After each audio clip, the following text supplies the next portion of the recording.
दोस्तों, क्या मुस्तकबिल को पहले से जाना जा सकता है? क्या कोई ऐसा शख्स गुजरा है जिसने सदियों पहले आज के दौर में होने वाली जंगों, कुदरती आफात और तारीखी वाक़यात की दुरुस्त पेशगोइयाँ कर दी थी?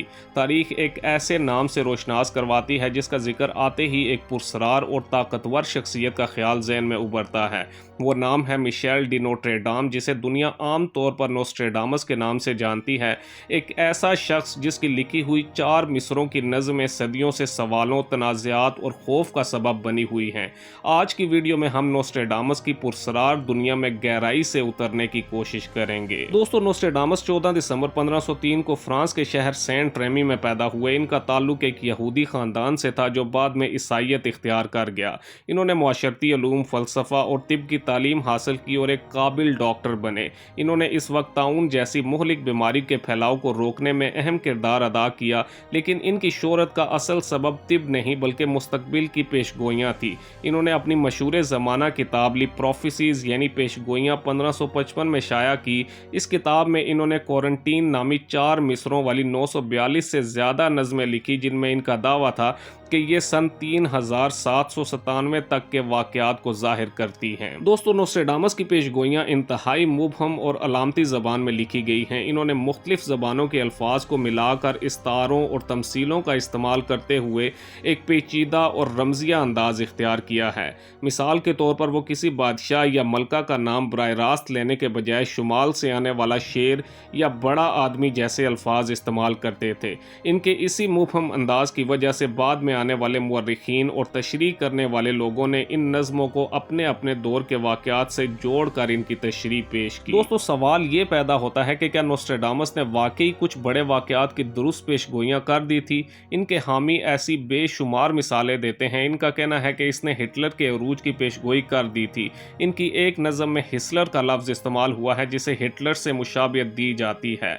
इसी तरह दूसरी जंग अज़ीम, हिरोशिमा और नागासाकी पर एटम बम के गिराए जाने और जॉन एफ कैनेडी के कत्ल जैसे वाक़यात की निशानदेही इनकी तहरीरों में की जाती है। सबसे ज़्यादा हैरान कुन दावा 9/11 के वाक़े से मुतल्लिक है। तशरीह करने वाले इनकी एक नज़म में आसमान से आग गिरेगी और 2 फौलाद के भाई जैसे अल्फाज को ट्विन टावर्स पर होने वाले हमले से जोड़ते हैं। तो दोस्तों, क्या ये सब सबूत हैं या महज इत्तफाक? साइंसी और तनकीदी नुक्ता नज़र रखने वाले माहिरीन इस बात से मुत्तफिक नहीं हैं।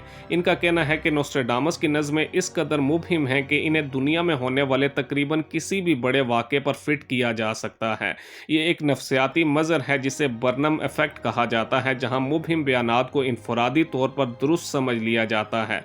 इसके अलावा नोस्ट्रेडामस की बेशतर कामयाब पेशगोइयाँ दरअसल माजी के वाक़यात हैं, यानी इन्हें वाक़यात के बाद तशरीह के ज़रिए फ़िट किया गया है, न कि वाक़यात से पहले पेशगोई के तौर पर। दोस्तों, नोस्ट्रेडामस सिर्फ एक नजूमी नहीं था, वो एक पेचीदा इंसान था जिसने अपने दौर की इल्मी और मजहबी कशमकश को बहुत करीब से देखा था। इस वक्त यूरोप में रीफॉर्मेशन का दौर था और चर्च का गलबा था। मुस्तकबिल की पेशगोइयों का ऐलान करना एक ख़तरनाक काम था। शायद यही वजह है कि इन्होंने अपनी बात को छुपाने के लिए एक रमजिया ज़बान इस्तेमाल की।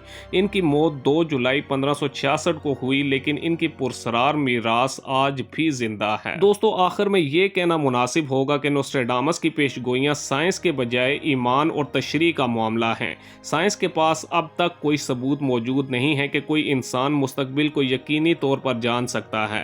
नोस्ट्रेडामस की कहानी दरअसल हमारे अपने खौफ, उम्मीदों और मुस्तकबिल को जानने के लालच की अक्कासी करती है। ये हमें ये सोचने पर मजबूर करती है कि क्या हम वाक़यात के रहम व करम पर हैं या हम अपनी किस्मत के खुद मालिक हैं। दोस्तों, अगर आपको ये वीडियो पसंद आई हो तो वीडियो को लाइक करें, चैनल को सब्सक्राइब करें और कमेंट सेक्शन में अपनी राय का इजहार ज़रूर करें। अगली वीडियो तक के लिए अल्लाह हाफिज़।